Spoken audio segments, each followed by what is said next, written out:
ఈ వీడియోలో మనం సమస్యలో పద రూపంలో ఇచ్చిన సమాచారాన్ని గణిత రూపంలోకి ఎలా మార్చుకోవాలో చూద్దాం. ఏ గణిత రూపంలోకి?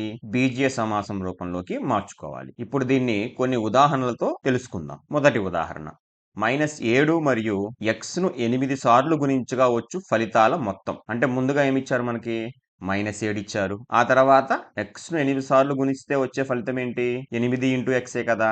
అయితే ఈ రెండిటిని ఏం చేయమన్నారు? ఆ ఫలితాల మొత్తము. మొత్తం అంటే ఏంటండి? కూడిక అంటే ప్లస్. ఇప్పుడు 8 ఇంటూ ఎక్స్ అంటే ఏమవుతుంది? 8 ఎక్సే కదా! కాబట్టి దీన్ని మనం సూక్ష్మీకరించుకుందాం. -7 ప్లస్ 8x. రెండవ ఉదాహరణ.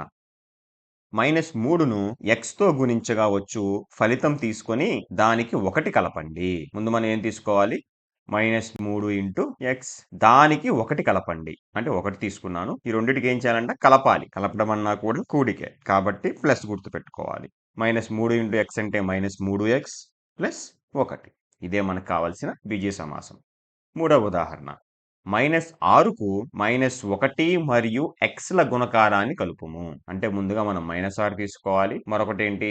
-1 మరియు xల గుణకారం. అంటే -1 ఇంటూ ఎక్స్. ఈ రెండిటిని ఏం చేయమన్నారు మనకి? కలపమన్నారు. కాబట్టి వీటి రెండిటి మధ్యలో ఈ రెండు పదాల మధ్యలో మనం ప్లస్ గుర్తు పెట్టుకోవాలి. -6 plus -1 into X. -1 into X అంటే ఏమవుతుంది? -x అవుతుంది. బ్రాకెట్‌లో -x ఉంది. బ్రాకెట్‌కు ముందు ప్లస్ ఉంది. అంటే అప్పుడు ప్లస్ ఇంటూ మైనస్ ఏమవుతుంది? మైనసే కదా! కాబట్టి ఈ రెండు పదాల మధ్యలో వచ్చేదేంటి మనకి? మైనస్ గుర్తు.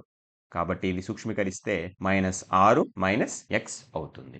ఏం నేర్చుకున్నామండి మనం ఈ వీడియోలో? అంటే సమస్యలో పద రూపంలో అంటే వర్డ్ ప్రాబ్లమ్స్‌లో ఇచ్చిన సమాచారాన్ని బీజీయ సమాసం అంటే ఆల్జీబ్రాయిక్ ఎక్స్‌ప్రెషన్ రూపంలో ఎలా రాయాలో ఉదాహరణలతో నేర్చుకున్నాం.